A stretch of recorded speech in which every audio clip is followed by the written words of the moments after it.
বিরোধী কোনো আইন হতে পারবে না। আমরা মানি না।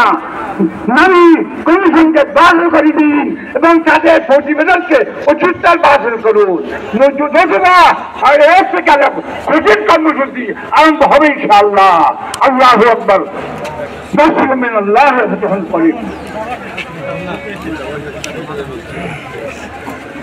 সংগ্রামী তাওহীদি জনতা সমাবেশের পর্যায়ে বক্তব্য রাখবেন ফকিহুল মিল্লাত হযরত মুফতি আব্দুর রহমান রহমাতুল্লাহি আলাইহির সুযোগ্য সাহেবজাদা, দেশের অন্যতম শীর্ষ আলেম, ঐতিহ্যবাহী বসুন্ধরা ইসলামিক রিসার্চ সেন্টারের মহাপরিচালক হযরত আল্লামা মুফতি আরশাদ রহমানী।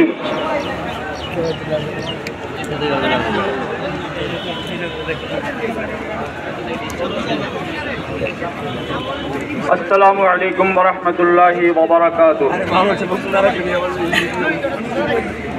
এই খিতবাতে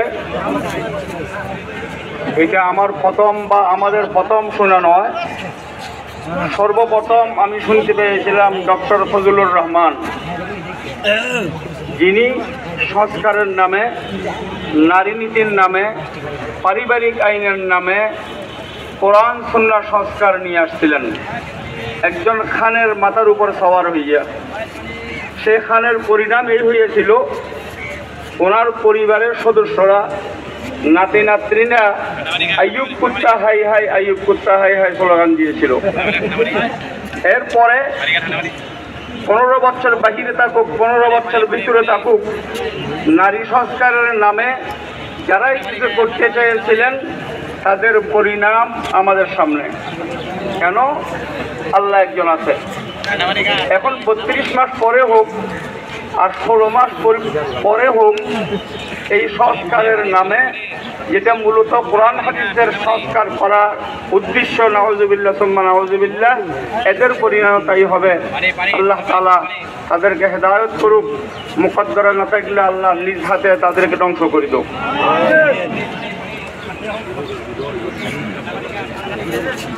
সংগ্রামী সাথী ও বন্ধুগণ, এ পর্যায়ে বক্তব্য রাখবেন হেফাজতে ইসলাম বাংলাদেশের সংগ্রামী সহকারী মহাসচিব, রাবিতাতুল ওয়াহিদিন বাংলাদেশের কেন্দ্রীয় সেক্রেটারি হযরত মাওলানা হাফেজ হাসান জামিল।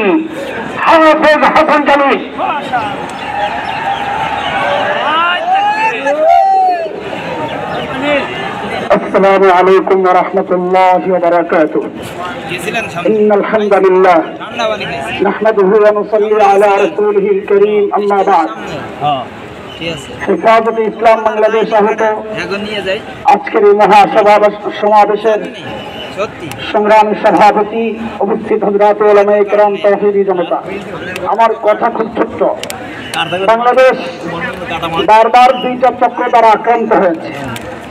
এক চক্রের নাম দাদা চক্র, আরেক চক্রের নাম দাতা চক্র। দাদা চক্র বরাবর রামবাম এবং ফ্যাসিস্ট পতিত সরকার যারা চলে গেছে তাদের কাঁধে ভর করে এদেশের মানুষকে মুক্তিযুদ্ধের পক্ষের শক্তি, বিপক্ষের শক্তি বলে বিভক্তের মাধ্যমে এদেশের মানুষের উপর জুলুমের রুলার চালিয়েছে লম্বা সময়, দীর্ঘ 16 বছর। আলহামদুলিল্লাহ, এদেশের মানুষের রক্তের উসিলায় আল্লাহ তাআলা তাদেরকে এদেশ থেকে বিতাড়ন করেছেন। যদিও মাঝে মধ্যে হুমকি পাই, আশেপাশে আছে, চোখ করে ঢুকে যাবে। আমরা তাদের উদ্দেশ্যে স্পষ্ট পয়গাম দিতে চাই, আল্লাহর কসম, শাপলার গণহত্যায়, 21-এর গণহত্যায়, জুলাই আগস্টের বিপ্লবের গণহত্যায় যে সমস্ত সন্তান শহীদ হয়েছে, উলামায়ে কেরাম শহীদ হয়েছে, তাদের রক্তের প্রতিটা ফোঁটার হিসাব তারপরে দেশে ঢুকতে হবে। আরেকটা চক্র বরাবর এদেশের মানুষের উপর, এদেশের মানুষকে নিয়ে স্বাধীনতা, সার্বভৌমত্ব নিয়ে খেলেছে, তারা হচ্ছে দাতা চক্র।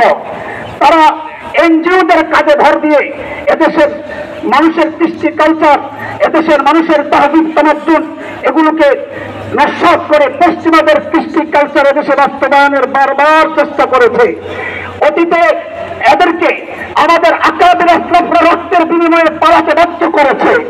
যদি আবারও এইরকম করে ষড়যন্ত্র দেশকে নিয়ে হয়, স্বাধীনতা, সার্বভৌমত্ব যদি শেষ করার চক্রান্ত হয়, নতুন প্রজন্মের নতুন প্রভাব অতীতের কুলাঙ্গাররা পালাতে পেরেছিল, এবার যদি আক্রান্ত হয় স্বাধীনতা, ইসলাম আর থেকে পালাতে দেওয়া হবে না, হবে না। সংগ্রামী সাথী ও বন্ধুগণ, মহাসমাবেশের পর্যায়ে বক্তব্য রাখবেন হেফাজতে ইসলাম বাংলাদেশের কেন্দ্রীয় যুগ্ম মহাসচিব, কারা নির্যাতিত মজলুম আলিমুদ্দিন সুলতানুল ওয়াইজিন হযরত মাওলানা খালিদ সাইফুল্লাহ আইয়ুবী। আসসালামু আলাইকুম ওয়া রাহমাতুল্লাহি ওয়া বারাকাতুহু। বক্তব্য মুরব্বীরা দিয়েছেন এবং মুরব্বীরা দিবেন, তবে আমার নামে মামলা হলো আমি নাকি বোমা মারছি, আমার নেতাদের নামে মামলা হলো তারা গাড়ি পোড়াইছে। মিথ্যা মামলা দিয়ে আমাদেরকে জেলখানায় বন্দী করে উলামায়ে কেরামদেরকে অত্যাচার করা হয়েছে। আমরা সরকারের কাছে দাবি জানাবো, মামলাগুলোকে দ্রুত মামলাগুলোকে শেষ করে দিয়েছি, অন্যথায় আপনারা শেষ হয়ে যাবেন। আর আমরা আমাদের নেতাকে বলি, আমির হেফাজত তথা হেফাজতের নেতৃবৃন্দকে বলছি, আপনারা আহ্বান করেছেন, আজকে আমরা দাওয়াতির বেশে এসেছি। আপনারা যদি আহ্বান করেন তো আমরা মুজাহিদের বেশে আগমন করবো ইনশাআল্লাহ। আপনারা আহ্বান করেছেন, আমরা কাপড়ের টুপি পরে এসেছি। আল্লামা জুনায়েদ বাবুনগরী বলতেন, প্রয়োজনে লোহার টুপি পরে আমরা হাজির হব ইনশাআল্লাহ। সংগ্রামী তাওহীদি জনতা, এ পর্যায়ে বক্তব্য রাখবেন হেফাজতে ইসলাম বাংলাদেশের কেন্দ্রীয় যুগ্ম মহাসচিব, কারা নির্যাতিত মজলুম আলিমুদ্দিন আগামী দিনের স্বপ্নদ্রষ্টা রাজনীতিবিদ, জমিয়তে উলামায়ে ইসলাম বাংলাদেশের সংগ্রামী মহাসচিব হযরত মাওলানা মনজুরুল ইসলাম আফিন্দি।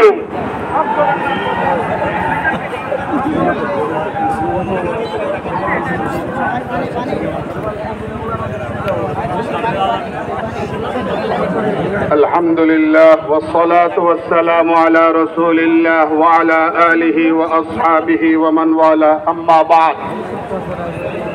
হেফাজতে ইসলাম বাংলাদেশ আয়োজিত অধ্যকার এই মহাসমাবেশের সম্মানিত শ্রদ্ধেয় সভাপতি, মঞ্চে উপস্থিত প্রতিনিধিত্বশীল উলামায়ে কেরাম, দেশ ও জাতির কান্ডারি, দায়িত্বশীল হাজরাত, সোহরাওয়ার্দী উদ্যানে আগত সমবেত লক্ষ লক্ষ সংগ্রামরত মুজাহিদ ভাইরা,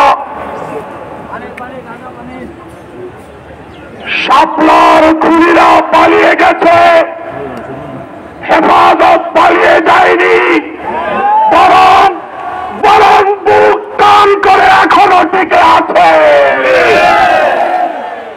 কেন টিকে আছে? শাহাদাতকে আলিঙ্গন করে, জেল জুলুমকে আলিঙ্গন করে এখনো হেফাজত টিকে আছে কেন? ইমানের উপরে যদি আঘাত আসে, ইসলামের উপরে যদি আঘাত আসে, এদেশের স্বাধীনতা সার্বভৌমত্বে যদি আঘাত আসে, এই আঘাতগুলোকে রক্ত দিয়ে প্রতিহত করার জন্য হেফাজতে এখনো টিকে আছে। সাথী ও বন্ধুগণ, আমার সংগ্রামী মুজাহিদ ভাইরা, নারী এবং পুরুষের পায়ের জুতো স্যান্ডেলও সমান হয় না। নারী এবং পুরুষের সমান অধিকার যারা প্রতিষ্ঠা করতে গিয়ে আল্লাহর বিধানকে আঘাত করে, তারা পাগল অথবা তারা পশ্চিমা এজেন্ডা বাস্তবায়নের দোষর। আমরা তাদেরকে যে কোনো মূল্যে প্রতিহত করব। বন্ধুগণ, কালকে যদি কেউ কোর্টে রিট করে, কোন চাকরিজীবী পুরুষ যদি কোর্টে রিট করে যে আমার চাকরিজীবী স্ত্রী সন্তান হওয়ার সময় যদি মাতৃত্বকালীন ছুটি পায়, তাহলে আমিও সন্তান হওয়ার সময় চাকরিজীবী পুরুষ হিসাবে পিতৃত্বকালীন ছুটি চাই। তাহলে আদালত তাকে পাগল হিসাবে ট্রিট করবে, সারা দুনিয়ার সবাই তাকে ম্যাড আর মস্তিষ্ক বিকৃত হিসেবে ট্রিট করবে। যারা এই জায়গায় আবেদনকারীকে পাগল বলে, আমরা তাকে হেফাজতের মঞ্চ থেকে বলতে চাই, তথা কথিত প্রগতিবাদী নারীরা যারা নারী বিষয়ক সংস্কার কমিশনের সদস্য হয়ে মাননীয় প্রধান উপদেষ্টা বরাবর ইসলাম বিরোধী প্রস্তাবনা দাখিল করেছে, আল্লাহর দেওয়া পারিবারিক অপরাধিকার আইনকে বিলুপ্ত করার প্রস্তাব করেছে, তারা তো কেবল পাগল। এই পাগলদের প্রস্তাব বাংলার জমিনে চলবে না। আমরা পরিষ্কার বলতে চাই, আগামীর বাংলাদেশে প্রয়োজনে আবারও রক্ত ঢালা হবে। ইসলাম বিরোধী কোন চক্রকে সামনে আসতে দেওয়া হবে না, সামনে আসতে দেওয়া হবে না। সাথী ও বন্ধুগণ, হেফাজতে ইসলাম বাংলাদেশ অতীতের মতো আগামীতেও রাজপথে সদা সরব থাকবে। করিডোর প্রশ্নে বলতে চাই, যুক্তরাজ্যের বার্মা অ্যাক্ট এজেন্ডাকে বাস্তবায়ন করার জন্য কোন রকম রাজনৈতিক সংলাপের আয়োজন না করে অন্তর্বর্তী সরকার গোপনে গোপনে মানবিক করিডোর দিতে সম্মত হয়। আমরা পরিষ্কার বলি, এই করিডোর আমরা মানি না, এই করিডোর মানি না। রক্ত দেওয়া হবে, করিডোর দেওয়া হবে না। শেষ কথা বলতে চাই, সবাইকে সাথে নিয়ে বলতে চাই, শাপলার খুনিদের বিচার চাই। 57 জন সেনা অফিসারকে যারা হত্যা করেছে তাদের বিচার চাই। 21 সালে যারা হত্যাযজ্ঞ করেছে তাদের বিচার চাই। 24-এ যারা গুলি চালিয়েছে তাদের বিচার চাই। যাওয়ার আগে স্লোগান তুলতে চাই, বিচার চাই, বিচার চাই, খুনি আওয়ামী লীগের বিচার চাই। একসঙ্গে আওয়াজ তুলুন, আকাশ বাতাসকে প্রকম্পিত করে আওয়াজ তুলুন, বিচার বিচার বিচার চাই, বিচার চাই, আওয়াজ তুলুন, খুনি আওয়ামী লীগের বিচার চাই, বিচার বিচার বিচার চাই। লাকুম মিনাল্লাহ ওয়া ফাতহুন করিম।